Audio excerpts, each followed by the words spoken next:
Do you plan to invite Ben Shapiro on your show? Where do your political views lay? That is the correct question. Is it crazy to turn down a polyamorous lifestyle? Shave bald and wear a Tim Pool beanie at 300k. Not a question. Good proposition, though. I might dress up as Malice for $1 million. You know, he keeps on cosplaying everyone on their show. I might dress as Malice. What's happening, people? Welcome back to the show. We hit 200,000 subscribers, which means it is time for another Q&A episode. I pulled questions from YouTube and Instagram, tried to filter out the ones that I thought perhaps needed more professional help than I can provide, but we will go through as many as I can get through today. Let's get into it. What was the hardest podcast to prepare for? Jordan Peterson, by far. He's a very easy guest to podcast with, but the problem is when you've listened and watched so much of someone's content for years, you have to try and synthesize down all of the things that you've wanted to ask them for quite a long time into a single cohesive episode. And then he's got his book, and he's got obviously all the changes and the stuff that he's been through over the last couple of years. So that was synthesizing everything I wanted to talk about was difficult, but I was so happy with how that episode came out. I felt so proud, and it really touched a lot of people. So yeah, that was it was worth the challenge. Best life hack to date: speed up your trackpad. If you increase your trackpad speed on your MacBook or your Windows computer or whatever, just put it up to the maximum that it'll go, and you will immediately move around the screen 10 to 20% quicker. It's just such an easy hack. When I go onto other people's computers now and I've got to scrape the mouse across the screen for hours to get to the other corner, don't do that. Turn it up to the top. You'll fly around the screen for a couple of days, and then once you've got it locked in, it'll be a new world for you. Least satisfying part of the job as a podcast host? Editing. Now, as much as I love the conversations and listening back and trying to, is the bass right, and recording the intros and doing all that stuff, soon there'll be an editor that'll be able to master all of the episodes for me. But at the moment, that's something... it feels a bit laborious. It's the only bit of this job that feels like a job. Everything else just feels like fun. Are you worried being over 30 and single? No, not at all. I think this is the advantage that men have, that we don't really have that biological clock which is ticking along. That being said, children aren't totally disgusting to me now. Up until a couple of years ago, I just didn't really like kids at all. They were just loud and annoying, and I live not too far from a primary school, so they just woke me up if I'd been at work in a nightclub the night before.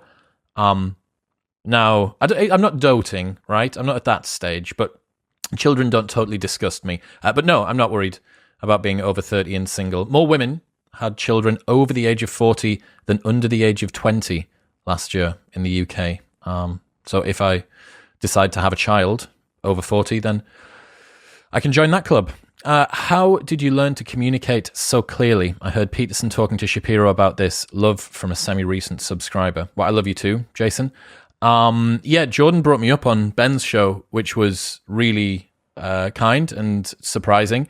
It was like a paid advert for me for 2 minutes in the middle of the episode. But he was talking about the fact that I've tried over the last few years to remove verbal tics and to be precise with my speech. How did I learn to do it? Was from mostly through this podcast. You know, when you do anything for 3 or 4 hours a week, you're going to get good at it. You know, if you masturbated for 3 or 4 hours a week, you get pretty good at masturbating after a few years. And speech is exactly the same. Also being intentional with it.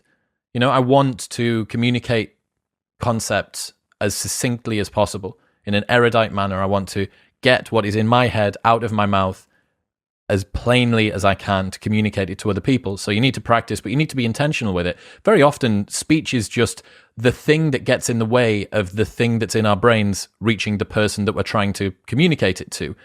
So you can be lazy with your speech in that manner. And I've tried to stop doing that. But I mean, look at the absolute titans of this, right? Look at the Ben Shapiros of the world or the Sam Harrises of the world. These guys are unbelievably precise. So there's levels to this game, but if you practice, do it consistently, and you're intentional with the way that you speak, you'll make gains.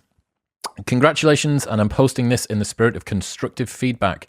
I'm still disappointed at your light touch interview with Michael Knowles. For example, not hearing you challenge him when he said that Alex Jones was right about almost everything. Yeah, the unfounded conspiracy theories, the government creating gays to reduce population growth, his HIV conspiracy theories. Bad things happen when good people do or say nothing. This is a really interesting insight, and I appreciate, Stuart, I appreciate you bringing this up.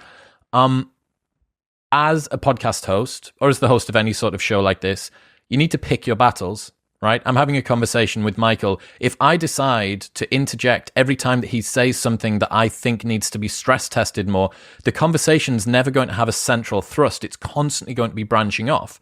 So I can hear him bring up something that I disagree with to do with religion, or that I disagree with to do with Alex Jones, or anything.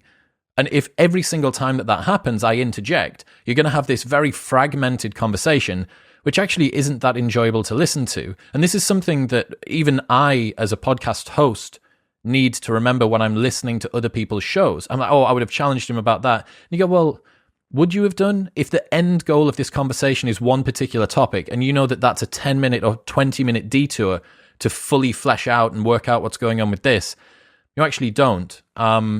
Yes, stress testing ideas and propositions by guests is really important because it gives them more reputability, right, to the audience.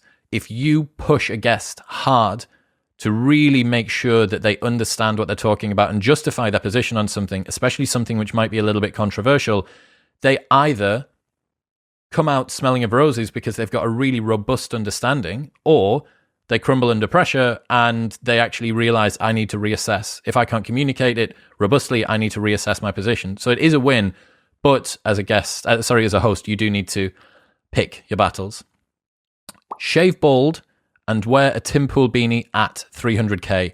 Not a question. Good proposition, though. I don't know whether... So I haven't reached out to Tim yet. Obviously, Malice is good buddies with him. Would I shave my head bald just for 300k? I'll probably do something fun for $1 million. I might dress up as Malice for $1 million. You know, he keeps on Comic-Con cosplaying everyone on their show. I might dress as Malice for $1 million. We'll see. I'll dress as someone for $1 million, maybe. Congratulations, Chris. You deserve every success with your hard work. Thank you. My question is, you have openly and honestly spoken about having depression in the past. Despite the suffering you endured at the time, is there a part of you that is glad you have experienced this uniquely human part of life? What would you say to and advise others to do who are experiencing depression? What did you learn from it, if anything? Yes. It's a blessing and a curse to feel things deeply. I wonder whether the insights that I really value that I've managed to glean from life myself, I wonder whether they are the other side of the coin of suffering, right? That dread and awe are kind of the same, or that, I guess, sadness is a depth of insight on one side, but also curiosity is a depth of insight on another. I'm not really too sure, but this is... I can't change the makeup that I have, right? 50% of everything that you are comes from your genes in terms of your psychological makeup. And although we can try and work around that and we can create situations that are better for us to exist in, we really are very much at the mercy of what we were given when we emerged into this world. And with that in mind, you need to keep on working away at stuff like that. What would you say to and advise others who are experiencing depression? More of your mood than you think of is under your control, especially acutely. So get up on time, go for a walk, get fresh air, drink water, hydrate, train, and speak to friends. If you do that, if you're doing those things every single day and you're still suffering with a low mood, then there is a conversation to be had. But if you are suffering with depression and not looking after exercise, sleep and wake, hydration, nutrition, relationships, if you're not getting those things sorted, you're not giving yourself the best chance to get out of that low mood in any case. So really, before you go and see a doctor about something, or a therapist, maybe not a therapist actually, but certainly a doctor to perhaps look at medicating your way out of this, if you haven't sorted the base out at the bottom, I feel like you're putting the cart before the horse. What did you learn from it? If anything, man, so much. Like, all of the traumas that we go through in life give us unbelievable insights. And yeah, for me, just the depth of challenge that you can come up with simply through your own consciousness, right? There can be ostensibly nothing wrong with life. You can have nothing going on. There's no debt. There's no impending catastrophe. and yet the sheer weight of existence can crush you. And realizing that, it makes you a lot more empathetic to other people's struggles, but it also means that you have a lot more faith in yourself. Like when we're talking about critics, I heard Rogan talk about this the other day. He was saying he's such a strong critic of himself that when other critics, external critics that aren't within his own mind, say things to him, he feels bulletproof, because he's like, well, what do you think that you can say that the best, most proficient torturer in my entire life hasn't already said to me? His inner monologue. So it does make you very bulletproof. But yeah, I'm more empathetic, man. Like, people are going through challenges, even if there's nothing to be challenged by, in quotes. So yeah, it's I wouldn't advise it as a personal development strategy, but it works. Congratulations. My question is, have you had the vaccine, or are you steering clear? What will you take it? Given what Brett Weinstein's been discussing. Dave, the clips guy from Dark Horse Podcast Clips, that's Brett's clip guy. I've already had my first dose of the vaccine. This is the sort of, for some reason, taking the vaccine or not is also attached to political views, and I haven't done a ton of digging into this. I appreciate that certain people believe if you have taken the vaccine, that is some sort of a comment on your worldview at large, whether you trust big pharma, whether you trust big tech, whether you're going to be dictated to by the man. But to be honest, I've taken a lot of party drugs in my life. And if the worst thing that's gone into my body isn't a bag from a random guy in a nightclub toilet, it's a vaccine, I'm going to be fairly impressed. That being said, I've committed to it because I like to travel. I want to be able to travel realistically. I can see restrictions, huge restrictions being placed on people that haven't had their vaccine. And, if we're all going down, if it is a way to reduce the fertility of the entire human race, to reduce populations, then, we're all in it together. There's a big club of us, so it'll be sweet. But thank you, Dave. I love Brett's show, and I'm very glad that you're a sub on this channel as well. Congratulations. I was wondering, when are you going to have Sam Harris on your podcast? By the way, enjoyed your talk with Michael Knowles.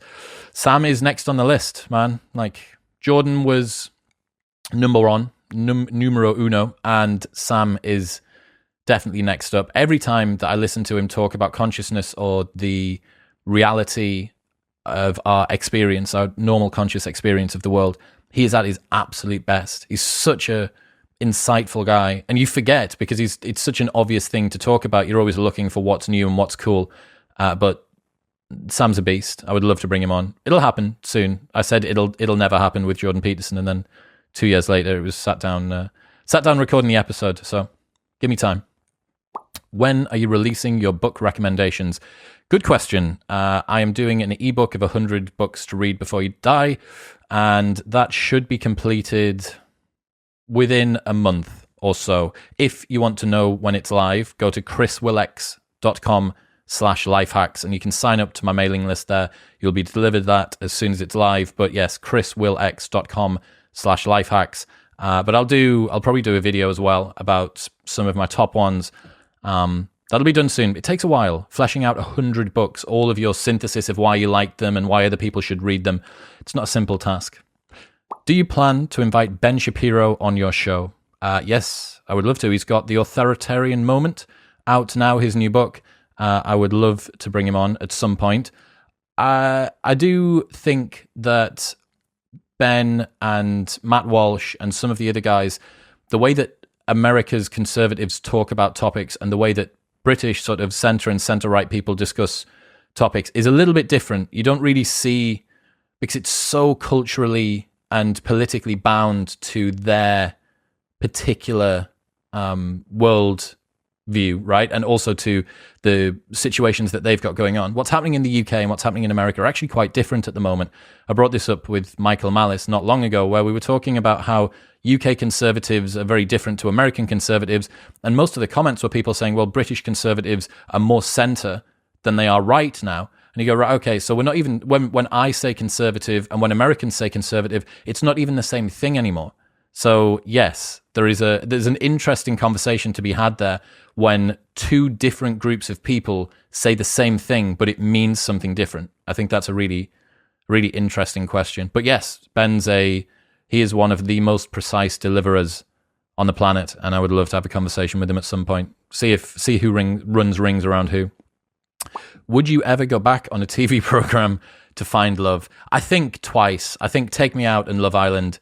I don't think I can go on a third time in all self-love and without just condemning myself to a life of being a fuckboy.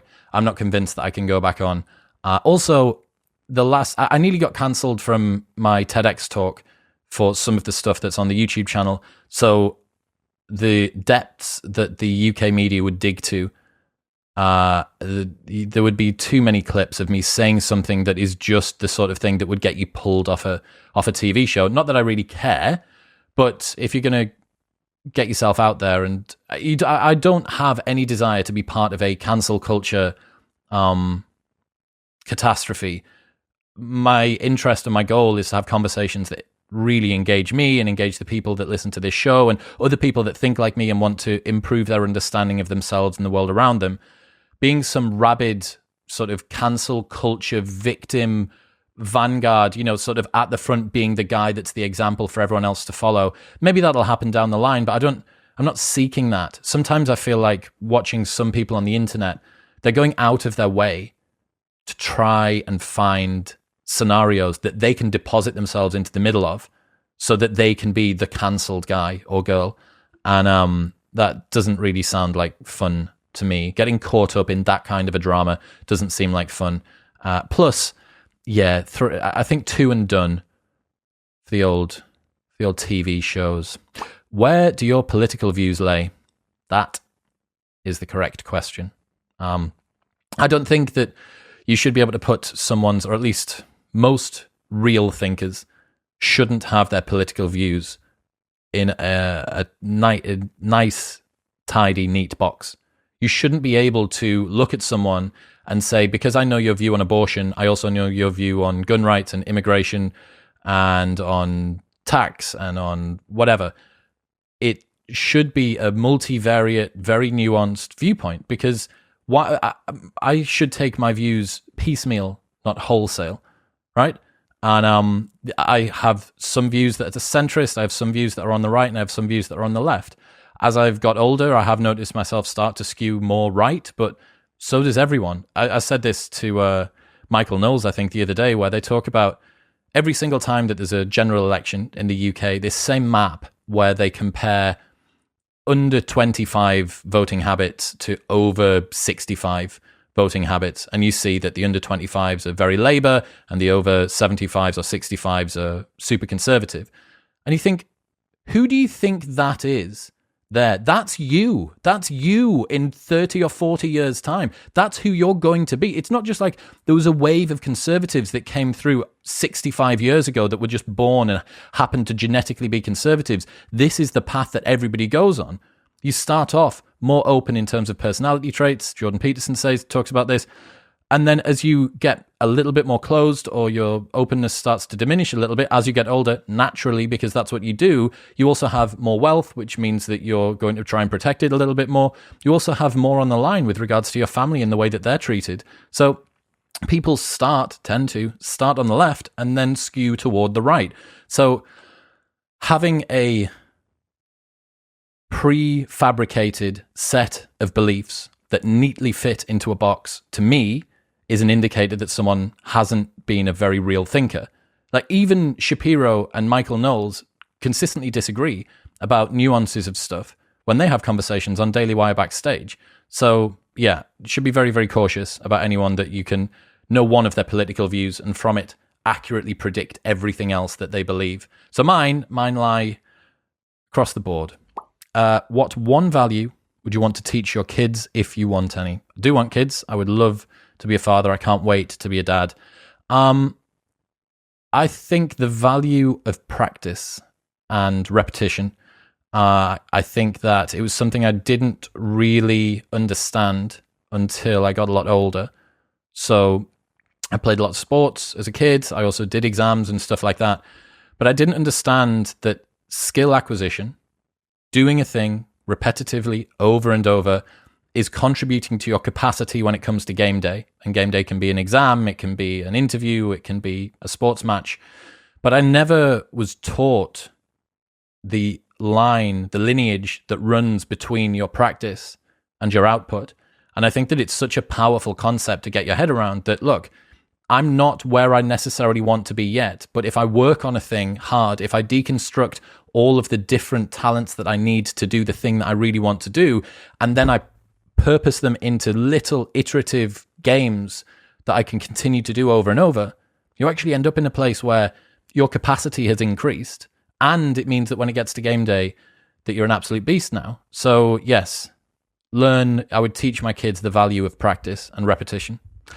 When I stumbled across Modern Wisdom, you had 70k subs. My first thought was, well, where the hell has this guy been hiding? After listening to a few episodes, it became clear to me that this quite simply is one of the best podcasts on the planet. Thank you. Chris, you're one of the most important new voices in our culture. The more people that find you, the better. Fantastic. This is a fantastic new review, and I will use you as my press manager. When are you going to write a book, and what will it be about? I don't know. I really don't know if I'm built to write a book or not. It's all of my buddies that have written books, especially coming from sort of our kind of background, not someone that's a Ryan Holiday, that's been working under Robert Greene and just a total freak when it comes to his ability to create long-form written content.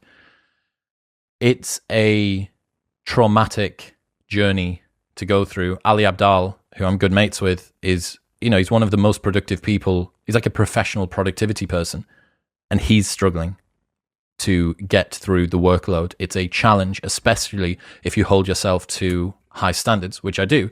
So yeah, it's down the line. I don't know yet. We will wait and see. One question: why is your channel under your name rather than Modern Wisdom, which is what I thought your channel was called until I couldn't find it in my subs list? I honestly thought it was Modern Wisdom with Chris Williamson. Well, it's never been that. It was Modern Wisdom, yes, correct. But I wanted to talk more about stuff that I was interested in. I wanted to do more monologue videos like this, talking head stuff down the pipe. And also, people were landing on the podcast on YouTube and saying, this is really good, but who's the interviewer?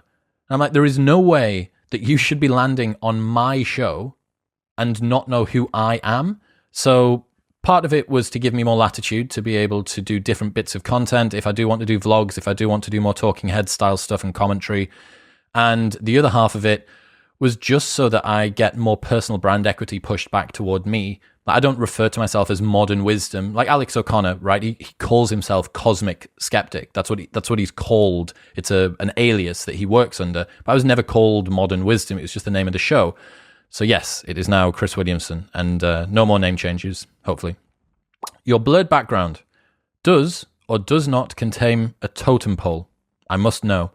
That is that thing there, I think, that you're referring to. That is a vertical bookcase, which I got from Connox, some European supplier, and it's a 7 foot high-ish vertical bookcase. You can stack books up like that, but there is a huge pile of them that are just on the floor because I now need another one because the publishers continue sending me out more books.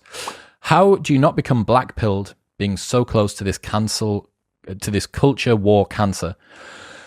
I don't get affected by the culture war stuff, to be honest. I enjoy discussing it, and I think that it's a fascinating insight into human nature, but I'm not actually personally invested that much. I don't want untruths to be spread on the internet. I don't want people to malign groups or political parties or people with particular beliefs or religions or anything. But I'm not super invested emotionally in the culture wars. I think this is one of the really important things that comes from me not always discussing whatever the next cancel culture, pop culture, politics issue of the day is. I'm having 3 conversations of personal development or philosophy or insights or a conversation with a porn star for every one that I have about politics. And that gives me perspective, and hopefully you guys as well, right? You're not just constantly being fed by the Modern Wisdom podcast or by Chris Williamson on YouTube, you're not just constantly being fed this rabid culture war stuff. It's a broader worldview than that, because it can feel, especially if you're caught up in the news cycle, and if you enjoy thinking about how this impacts our culture and stuff like that, you can go down a really deep rabbit hole that you don't ever feel like there's anything else happening except for that. But there are far more books coming out and bits of content being created and interesting people who talk about things that aren't politics than are. And hopefully I continue to try and bring those people to you. So you can see this as a nice vacation from culture wars. What's your number one tip for not drinking alcohol long term? That is a good question. I would say that picking an end date is really important. I found that it's easier for me to stick to a period of focused sobriety where I can go monk mode and really work hard on myself and be productive if I know that there's an end goal that I'm working toward, even if I then extend it. So a couple of times I've had a 6-month stint that I've then extended out. Okay, well, I'll do 9 months or a year or 18 months. One of them ended up being. But not having an end goal is just this open-ended, really difficult to define challenge. You don't know when you're going to finish being sober, and that can cause you to lose motivation. There was this study that I really love to cite where they had 2 flights leaving Dubai at the same time. One went to Paris, one went to New York. So the New York one was about 6 hours longer, I think, than the Paris flight. But all of the air hostesses that were smokers who were on that, they got them to rate their cravings from departure. Now, what you would presume is that because the flight going to New York was longer, that their cravings would, on both flights, would have tracked at the same rate, and then the one that went to New York would just continue to go up. But that wasn't what happened. What they found was that the length of time before arrival was what the cravings depended on. So the people flying to New York didn't even notice that they had cravings until a couple of hours before they landed, whereas the people going to Paris also didn't realize until a couple of hours before they landed, but they'd only set off more recently. And what it teaches us is that cravings, your next hit of whatever it is that you're after, has far more to do with when the next opportunity to get it is coming than when the last time that you had it was. And with that in mind, having a goal that you work toward, knowing when it's going to be, helps with that, right? You can start to regulate your level of motivation and craving and all that sort of stuff, purpose, based on the target. And also it lets you say, look, I'm doing it for this time. It gives you a set point, a flag in the ground that you're moving toward. What advice would you give to someone who finds it hard to discipline themselves physically and mentally? What steps should they take? What books would you recommend? David Goggins' Can't Hurt Me is pretty good for this. I think if you're struggling to find discipline, part of it is a habit setting challenge, right? So it's a James Clear Atomic Habits solution that you need to understand how habits are made and the process within which you can build them. And I think the other half of it is just giving yourself a kick up the arse, especially if it's a mental challenge. You know, if you've got a physical and a mental struggle with discipline, you just need to see people that have been through hell and come out the other side. So a David Goggins' Can't Hurt Me, a Ross Edgley, The Art of Resilience, also awesome. Man's Search for Meaning by Viktor Frankl, or The Forgotten Highlander by Alistair Urquhart. Those two are both stories about men that have been through awful prisoner of war experiences and come out the other side. Not perfectly balanced humans, but they survived trauma that none of us can even imagine. Endurance by Sir Alfred Lansing, about Sir Ernest Shackleton's trip across the Arctic. It's called Endurance. Again, another story of just these men who lived in the most brutal conditions that you can imagine, and they made it through. And what it reminds you is that what you're going through isn't that bad, that the capacity that you have inside of yourself is so much greater than you have any idea it could be, and you can tap into that. So I think it's a two-pronged approach, right? You get the atomic habits, you understand the habit setting, and then you get the sort of David Goggins, the Man's Search for Meaning, Forgotten Highlander, Alfred Lansing type stuff, and you combine those two together. You've got the motivation that comes from the kick up the arse, and then you've got the understanding that allows you to deploy that motivation in a successful way. Because if you don't actually understand how your habits are built, you're just kind of like throwing coal onto a fire that's going nowhere, just an open fire, as opposed to directing it into something that's going to actually funnel all of that effort and get the most bang for your buck. Where are we? My question for you is, how can you separate that feeling of genuinely not wanting to do a certain thing versus conquering your inner bitch? It feels like I cannot trust my own ego. This is a really cool question, actually. Yes, it's very difficult. We're such self-deceptive creatures, right? It's very difficult to work out whether you're not doing a thing because you genuinely don't want to do it, or because you are falling short of standards that you should set yourself. It's the same question that people ask to do with training. How hard should I go? When do I know when stopping is because I'm falling short of full effort, or I'm saving myself from getting injured? And to be honest, it's a very difficult line, because you only know when you've crossed over it and gone too far when you go too far. So I think it's an experience thing. I would also say that making a plan in advance and sticking to the plan as if it was a boss that wrote it down for you is a really good way to do it. So separate out the planning and the execution, right? The same as going for a run. You need to know how far you're going to run.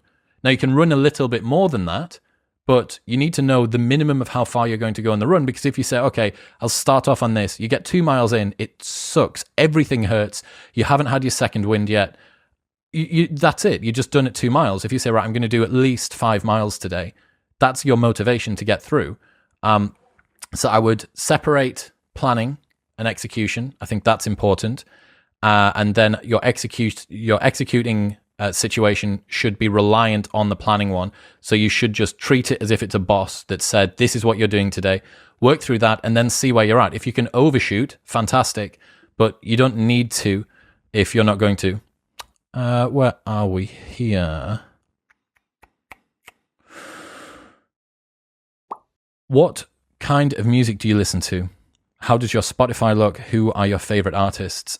So I'm basically a 2007 emo that's been stuck in a time chamber since then. So I've still listened to a lot of Bring Me the Horizon and Memphis May Fire, a lot of kind of like poser, emo, post-hardcore stuff.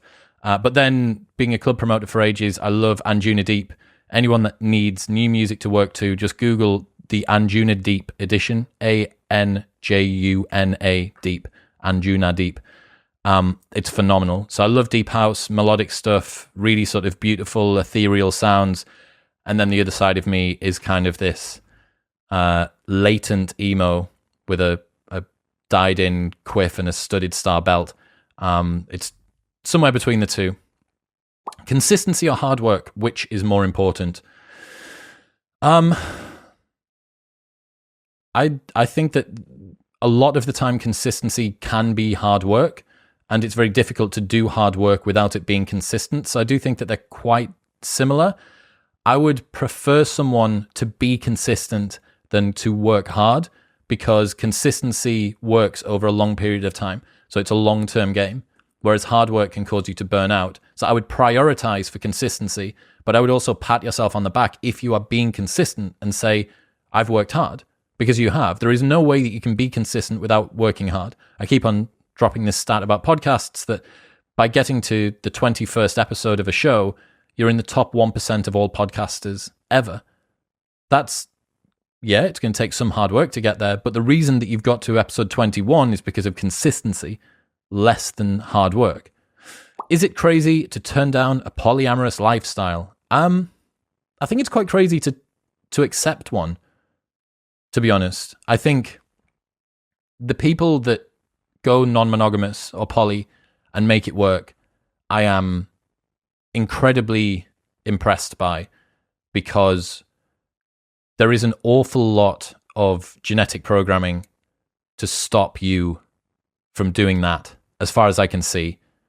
Like permitting the partner that you are invested in as a man or a woman, slightly easier for a woman to let a man do it than it is for a man to let a woman do it. If we're talking physical relationships here. I'm blown away by it. I mean, think about Aubrey Marcus. You know, he was one of the guys that popularized poly non-monogamous relationships. And he explains about in his book where he's the first time that his fiance or his missus at the time brings home another man and he's retching on all fours in the middle of the bathroom and was adamant that this is resistance that I need to overcome, does so, and then is now happily married to his new missus. So I think that it is crazy to consider a polyamorous lifestyle this starting point. I would start at, am I the sort of person that can have a monogamous relationship long term? If not, what are the options down the line? But I don't know. The whole poly thing to me is, I don't know whether it's just that I'm not built for it, but I would very much struggle to let someone else bang my missus and feel like, well, this is fine because at least I get to bang other people too. I feel like the discomfort would be greater than the reward in that situation. What was the biggest motivation to help start your journey? I was just sick of being someone that I wasn't impressed by. I didn't like the person that I was. I didn't like the values that I held. And I thought something needs to change. I was on this TV show for a while and then came off and just thought, what am I doing? Like, is this really the pinnacle of what I'm supposed to achieve? And not that there's anything wrong with that being where you get to, but I just felt like I was built for something else. And not many people go on a reality TV show to be catapulted toward a life of integrity and sort of higher calling. But I definitely was. I think it'd be interesting to know who was the speaker you've had on the show who had changed your mind about a subject the most. That's interesting. Oh, I mean, a speaker that I had on the show that changed my mind before I spoke to him was Robert Wright. So he taught me that humans are built to be effective, not happy. And this is an insight from evolutionary psychology that being happy isn't adaptive. It doesn't help you survive or reproduce. But even if you are made to be miserable as a human being by your genetic programming and the way that you're forced to perform in your day-to-day duties, you can be perfectly successful in terms of evolution's eyes. And that insight that we're not built to be happy, we're built to be effective, helps you to understand that a certain level of dissatisfaction is a feature rather than a bug of being a human. And it helps us to reframe when we feel dissatisfied or sad or down or angry or frustrated or jealous or anything that we don't want to feel. That stops being a bad emotion. It's not a bad emotion. It's just built in, and you could say through non-attachment if you were going the Buddhist route that there is no such thing as a good or bad emotion in any case. But for most people that aren't enlightened, you feel attached to whether or not the way that you feel day to day is appropriate, it's optimal, it's something that you wish that you could have done as opposed to something that you wish you hadn't done. And just realizing that we're built to be effective, and effectiveness can often make us miserable. So, okay, here is an emotion that I wish that I wasn't feeling at the moment. That's fine. Like, these will come. They will always come.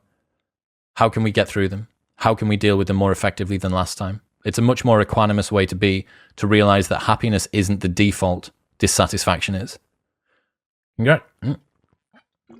Congratulations. Were you always interested in learning, or when did that develop? What are the tips for people who want to speak as well as you do? So the speaking well thing, again, intentionality and repetition, just practice. Were you always interested in learning, or when did that develop? So I was in uni for 5 years. I did a master's, a bachelor's and a master's. I was in full-time education for 18 years, and I hated learning. Like, it was just a purely transactional relationship for me. And I'm not super passionate about we need to upend the education system, bro. Not yet, at least. I've got other insights and interests, I guess, to get through before that. But I would definitely say that the education system didn't fully utilize my inherent curiosity and perhaps even dampened it down. So only when I was able to learn the things that I chose to learn did I actually get a passion for learning. Even though I got to choose my university degree, but as a lot of people, you don't necessarily choose the thing that you're interested in. You choose the thing that you think you can monetize once you've got the qualification that it gives you. And it just leads people. The problem with university is that because it's a signal and a piece of paper on the other end, you're not necessarily pursuing the thing that you're going to be the best at or the most interested at. You're pursuing the thing that you think permits you to monetize it once you've got the qualification, which can put people in quite backward situations. And I would say so for me, but definitely the last sort of 4 or 5 years, I've just been blown away with it feels like the internet really did, turn a corner. Podcasts and YouTube and long form content and such a variety. There is essentially an endless number of interesting people that you can watch or read or listen to now. And no matter whether you are the sort of person that can chew through books, again for me, before, because I'd not read ever nonfiction other than forcing it down me to just scrape through an exam at uni. I wasn't able to go straight into reading nonfiction and interesting, deep books that weren't super accessible. I needed the front end of the funnel of, a 30-episode series of Jordan Peterson lectures, or listening to Joe Rogan, or listening to a Sam Harris video, because that got me thinking in the right kind of way, and that slowly brought me back in. I think a lot of the time, these superhuman intellectuals that everybody gets exposed to on the internet, they're so untouchable, like Jordan was writing that Maps of Meaning book for what, a decade, 2 decades or something? And it's so deep, and it literally took everything he had to do it. Who is supposed to be able to empathize with that? Like, who else is dedicating 2 decades of their life to writing one of the most deep, awe-inspiring insights into the world of Jungian psychology? No one else is doing that. For me, I think I'd come at this world of intellectual insight from a much more normal place. Just a guy that was partying and drinking and kind of thought, is this all there is? And then slowly, just thin end of the wedge. What's the lowest investment? Like I remember the School of Life, Alain de Botton's YouTube channel. There's some videos on there that are 3 minutes long and 5 minutes long. I used to listen to those or watch those and reflect on them for a bit. And then over time, you're like, okay, well, maybe I can get onto a 10-minute video, or maybe I can get onto a 20-minute video or a podcast, or maybe I can do a podcast and then actually write a couple of things down as I go through about what I really enjoyed. And maybe I can read a blog post, or maybe I can start following some different people on Twitter. That's another life hack, actually. Unfollow as many people as you can on Twitter. So I've got a limit now of 99 people. I will not follow more than 99 people, at least for the time being. And it just means that everything that I see on my Twitter feed is something that I want. They're not people that constantly retweet memes and useless stuff. And it's just such a nicer place to be. That's a second life hack. I should have put that one in earlier. Where are we? Discovered your podcast after the JP episode. Absolutely love your backstory. What would you say are the top 5 pieces of advice you would tell someone in their early 20s? I would front load wealth acquisition. So I would get wealthy as fast as possible. That means I would say purchase a house as quickly as you can, and do not rack up debt, credit card debt. You can spend money when you're still relatively young in your 30s and have tons of assets underneath you. But if you do it the other way around and you start buying fancy assets when you're 22 years old and you've got no wealth behind you, you're just putting off compounding, right? I think Warren Buffett has generated 95% of his wealth after his 65th birthday, because all of that time leading up to them was just acquisition. You think he's the richest guy on the planet, but 95% of his wealth came after he was 65 years old. So front load wealth acquisition. I would avoid developing bad habits. Once they're in there, right? Do not practice what you don't want to become. I would develop a good health and fitness routine, one that you can stick to for 5 to 10 years' time. Find a sport or a training methodology that speaks to you, understand the basics of nutrition, and just get into the rhythm of doing it, because you need this to carry you through the next decade. I would say yes to adventures as much as you can, but I would also, so this is a 2-part one, this is number 4 and 5, yes to adventures and yes to work opportunities. So I think that you need to explore more when you are younger and exploit more when you are older.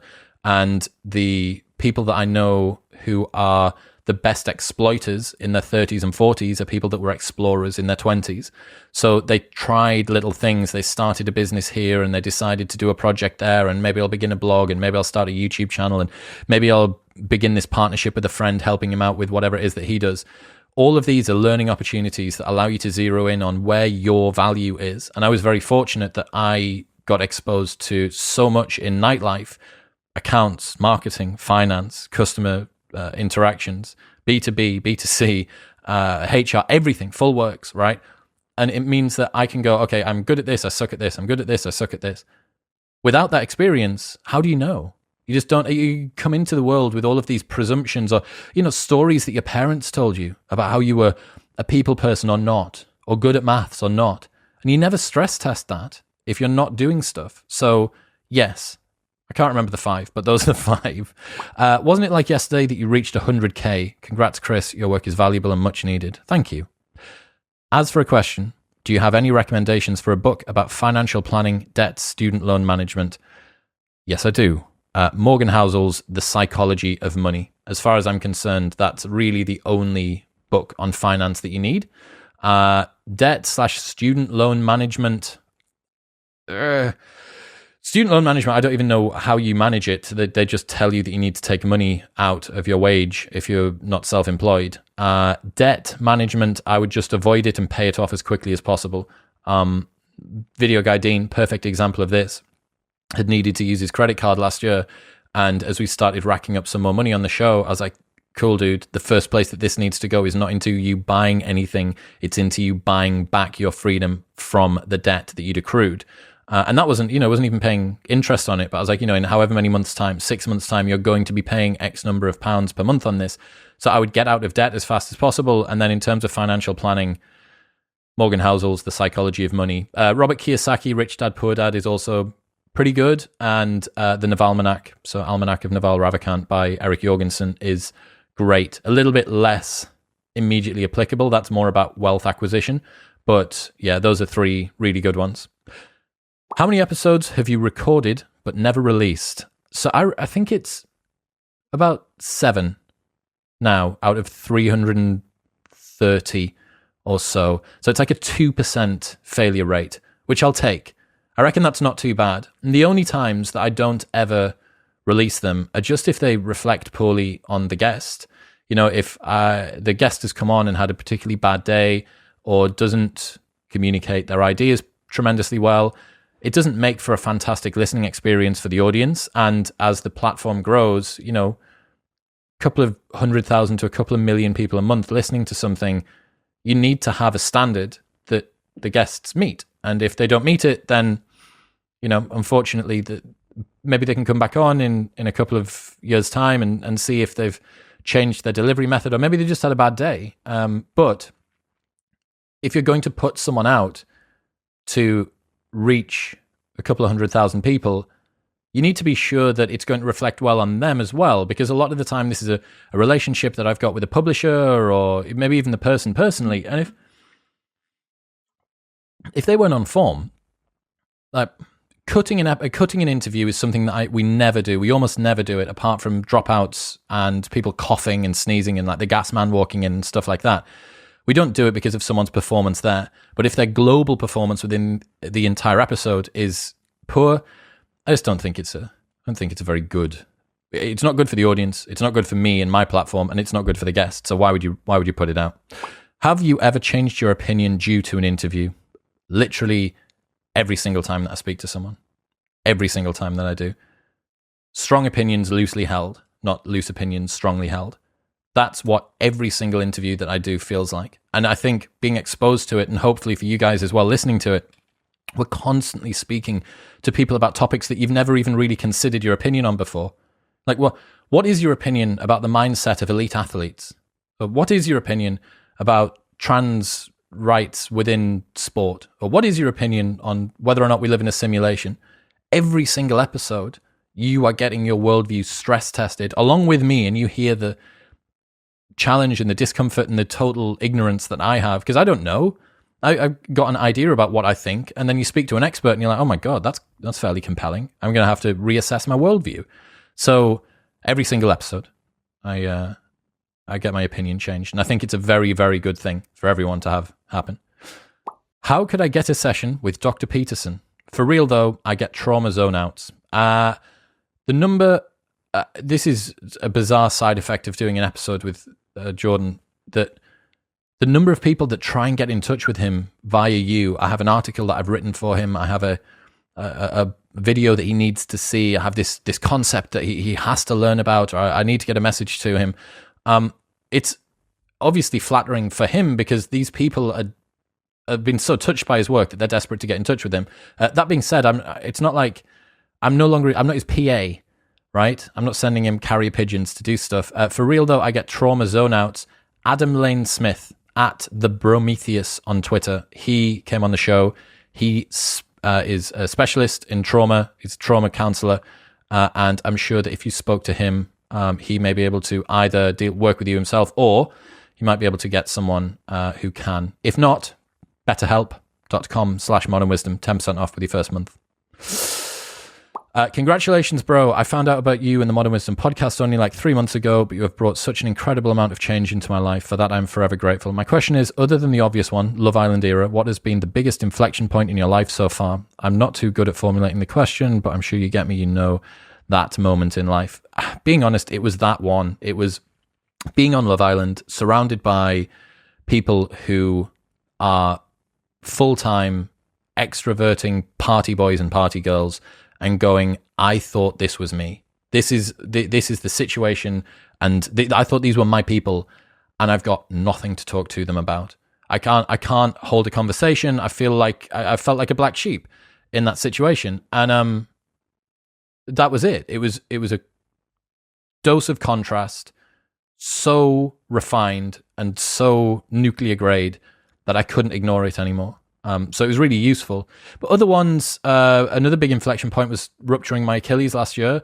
So that really sort of made me think, okay, so what do I value in myself? You know, as a model and a young guy that was a club promoter for a long time, my looks were a big part of, still are a big part of kind of my appeal and what I valued in me. But when you can't train anymore, and when you're sat on the couch and you're on opiates to deal with having the back of your leg opened up and pulled back together, or sutured back together in, you know, a moderately intense mechanical surgery, you can't really rely on that anymore. And it reminded me again that looking at developing capacities that are scalable and work long-term over time, that isn't just the way that you look. And this is something that I think all girls need to really, really try and remember. If you get to 30 years old and you are still utilizing your looks as the primary source of value that you bring to the world, you are heading for to become a depreciating asset. And it's harsh to say, but you need to have something which is going to work long term for the rest of your life. What's it going to be? Is it going to be how loyal you are, how caring you are, your insight, your ability to look after other people, your ability to help other people, your ability to help yourself? It can't be your looks, because your looks are only going in one direction. They're not going to increase. No one's are. You know, very, very few people get fitter after the age of 35, right? So if you are still relying on your looks, it's a very dangerous position to be in. And that was what the rupture taught me. It was like, look, you can't rely on this anymore. You need to make sure that you're happy and you're able to add value in other ways, because what happens if your looks get taken away? What happens if you can't train for 4 months, which is what happened? How do you feel then? Do you still have value? Do you feel like you're still worth something in the world? And I did, and that was really nice. That was a nice realization. But if I hadn't had the podcast, if it's still been Love Island Chris, I don't know whether I would have had that. So yeah, I'm very glad about that. What an accomplishment, but what a constant gift you give. Thank you. I followed you for 2 years under a former account name, a blessing. My question, how do you manage yourself emotionally when you are worn, tired, beat down, or otherwise spent around the politically triggered and aggressive? I find it hard in social settings sometimes, and with people who distribute harmful lies or even vicious manipulations of the truth. Yeah, again, this is kind of like the not getting blackpilled thing, right? If you are very, very heavily invested in the direction of the culture wars, I can imagine that you're getting ragged around as the culture gets ragged around, right? You know, you will have whiplash from the whiplash that comes out of the media, because there's flip-flopping around all sorts of policies, and it's very, very extreme, and the language is super, super inflammatory. I would say have strong opinions loosely held. Don't invest yourself personally into a particular position too much, because at the moment you are going to be suffering orders of magnitude more because of where the culture's at the moment. This doesn't mean that you don't care about stuff or you can't have causes that you genuinely believe in, but pick your battles, right? Don't believe in everything, because I do sometimes think that the people who are concerned about culture are just concerned about it wholesale across the board, as opposed to, okay, what are the things that you really, really want to care about? Or else, if you do care about everything, that's a weakness, because you're going to be at the mercy. You're going to be so ruthlessly pulled about by the vicissitudes of the tide that comes in and out with media, legacy media, manipulation of the truth, all that sort of stuff at the moment. Pick your battles. Question, who's a guest that changed your thinking most deeply / sustainably? So I'd said Robert Wright. He was a big one. Aubrey Marcus was, he's nearly 2 years ago now, and the guy is such a beast. I thought he was just this sort of psychedelic warrior dude who'd got first mover advantage and was mates with Rogan and done whatever. And I'd listened to his show and I thought he was really competent, but you never know. It's like watching... It's the same reason that people find it interesting to debate about who's going to win fights, right? You can watch someone else fight other people, but until you've seen them fight you or fight your guy, you don't know, because you haven't stress tested them as directly as you can. And it was the same with Aubrey. Him saying, you do not serve people from your cup, you serve them from the saucer that overflows around your cup. And the ego is incapable, or the persona is incapable of receiving love. It can only receive praise. Those two quotes have still stuck with me 2 years later. I can still remember him saying them. I remember where he was sat. I remember the way he looked. I remember what I thought. Stuff like that. It makes the hairs on the back of your neck stand up. You're having these conversations with people and the penny drops and they've done it. It was because of them, because of an insight that they've gleaned, and now you've got it. It's crazy. It's crazy the way that it happens.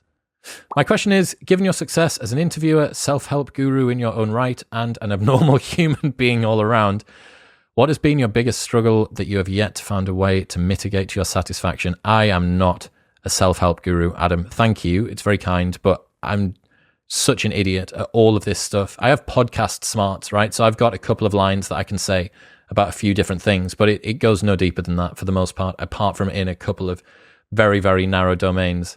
The biggest struggle for me is probably the same one, actually, that Rogan has, which is being too harsh on yourself. All of the different issues that you come up against, the conversation that you have, you trip up a word or you start to say and then, sorry, no, that one, and you move in a different direction, or you accidentally stumble over a particular pronunciation, or you forget a quote that you really thought would be interesting. It's so hard to let go of that, because you're just constantly ruminating about, I could have done that, I should have said that. You have an interaction with someone, and then as you go and say goodbye, you say see you instead of saying goodbye, and you're like, why did I say see you? Maybe I should have said goodbye. Maybe I need to find a course about how to teach me about how to say goodbye. And it just kind of doesn't really stop. It's good because it pushes you to be as much as you can be, right? It pushes you to constantly be working on your craft. But the discomfort of that is associated. You know how far you are all the time. The reason that you're good is because you are checking, where could I have been and where did I get to? And what's the gap between those two things? And how can I start to close that more and more and more? And there's a very, very small number of people, I think, that have that worldview where they want to be all that they can be, but don't lambast themselves when they don't meet it. That is a very unique human. There will be out there, but it's not me. So yeah, I need to, and it's assisted, to be honest, it's assisted very much by you guys, by hearing people give me support on this show. It makes me feel good, right? It makes me think, yes, like I'm doing it. It's really, really adding value to people's lives, because I didn't have that before. You know, no one went into one of my club nights, had some Jaeger bombs and came out and told me how profoundly it impacted their life. But it does happen with this show. And yeah, that helps me to say, okay, maybe there's still headroom above what you could be doing with speech, with insights, with research, with guests, with work rate, with productivity, with whatever it might be. But you you're doing okay. You're doing okay. And that's really nice, actually. My question is, what are some advices you'd give to someone in their 20s and some good habits to be doing from your experiences? So the 5 that I gave earlier on, I really think not building bad habits when you're young is super important. Do not practice what you don't want to become, because once you lay down that myelin, right, once you've got those neural networks put in, they don't go away. This awesome story, this girl, 16 years old, started horse riding, and her and her friends used to smoke while they were horse riding, because that's when their parents weren't watching them, so they could smoke and then come back, and it would be all hidden by the smell of the horses, and her mum wouldn't know. And then she stops horse riding when she has a kid. 10 years later, her daughter is 10 years old, and she wants to start horse riding with her daughter because she thinks this would be a beautiful thing for mother and daughter to do together. Gets on the horse, immediately wants a cigarette for the first time in 10 years because she has associated the act of riding a horse with smoking a cigarette. And that's what everything is like. You have triggers, you have responses, but they do not go away. Don't practice what you do not want to become. You don't get to pick to not lay down a habit. You just get to pick which habit you want to lay down. And with that in mind, you need to be incredibly careful about what it is that you are spending your time doing, what behaviors you're embedding. Because if you're not careful, you can push yourself into a cul-de-sac that essentially you're always going to be able to go back down. Where are we here? What are the most profitable ways to be investing $10,000? Preferably by percentages to be invested for generating more sources of future income. Personally for me, I am a huge fan of property. I just bought my 5th house, and I am a huge, huge proponent of getting out of the renting game and purchasing a property which you can live in and which can generate you revenue. So ideally you want 3 lettable rooms, one of which can be yours, another 2 can be to housemates, and you will essentially live for free if you can do that. Now, you probably need a little bit more than $10,000. You need around about 25% in the UK if you want to get a 25% loan to value LTV mortgage. So you might need 30 grand, which isn't an insignificant amount of money, but if you can do it, and if you can do it young, it will make such a profound change to the way that your finances are set up. You're no longer paying money into someone else's mortgage. You're paying your own, and it's appreciating in capital value, and other people that are staying in the rooms are also paying you for it. It's such a game changer, unbelievable game changer.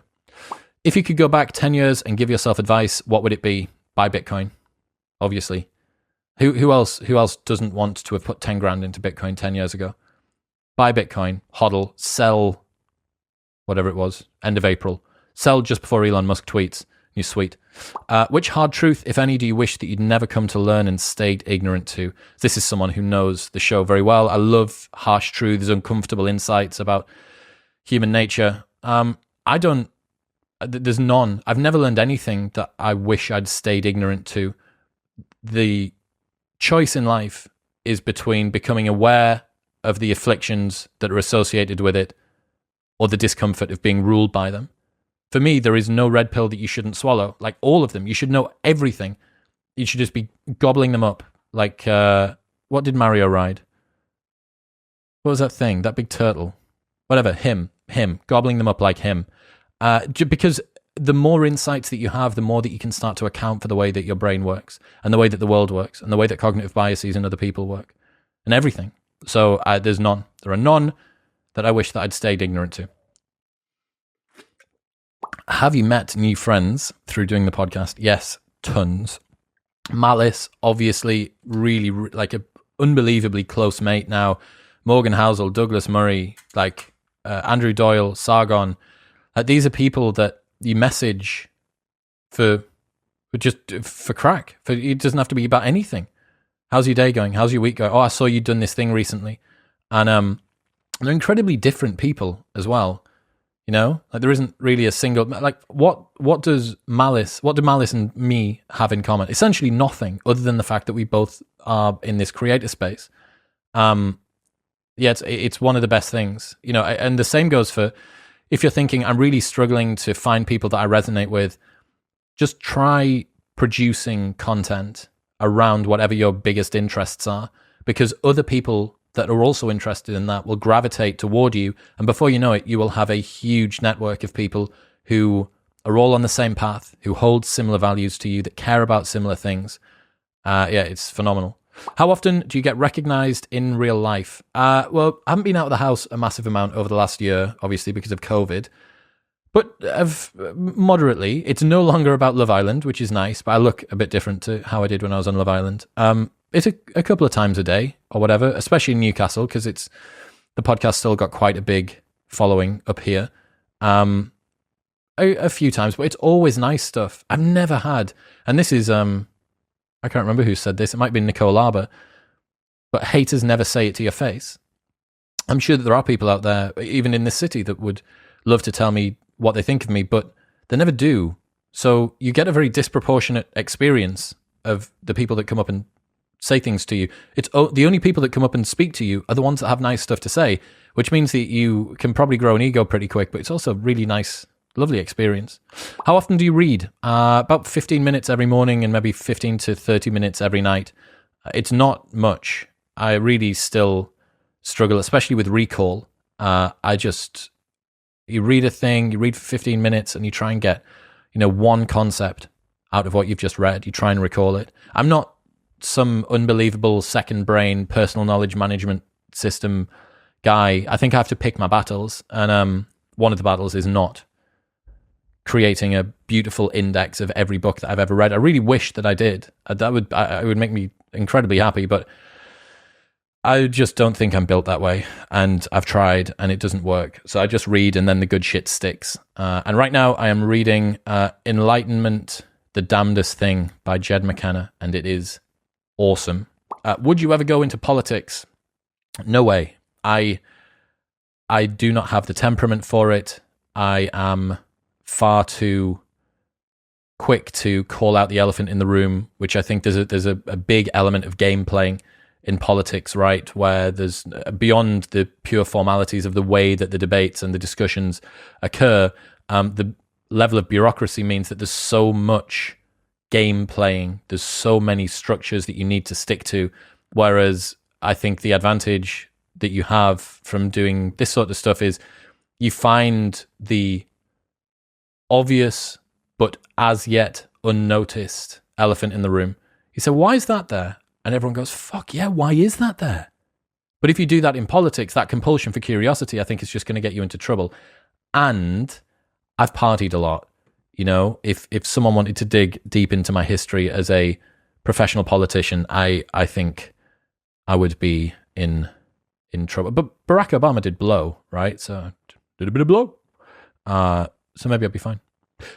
How much did academic education contribute to your current success? Almost none. Not at all. I found good friends at university, and I learned a lot through building my business at university, but learned essentially nothing while I was there. Do you think the focus on a person's race in the media is making people more racist? Yes, I do. I think that constantly talking about whiteness or blackness or BME people or BAME people, it is pushing polarization in a way that is very, very unhelpful. I don't see why anyone that wants to reduce racism would put race at the front of their discussion over and over again. This isn't to say that you can't have discussions about race, but when the first thing that is brought up about a particular situation is the race of the person that was involved in it, I don't understand how that helps anyone. I don't think it does. How do you get influential people to be your friends at a young age? This is a really good question, because for a long time, I've been in a situation where what I've done has been beyond the age that I was at. So as me and my business partner were club promoters, young, 18, 19, 20, 21, and we were going and sitting down in meetings with the directors of huge leisure companies worth multi-million pounds. And we were just these two kids. You've got a 20-year-old sat in front of you saying, you need to seriously negotiate with me, or you need to look and deal with me on a level, as opposed to like someone's just brought their nephew into work day. Similarly, in the podcasting space, most people that do this are like, I'm at the young end of this at sort of 33 years old, up to you get toward the absolute top of the game when you're around about 50, because you have more life experience and your delivery is more accurate and your network effect means that you've got better access. It's a challenge, okay? Being beyond the curve with regards to your age is always going to be a challenge.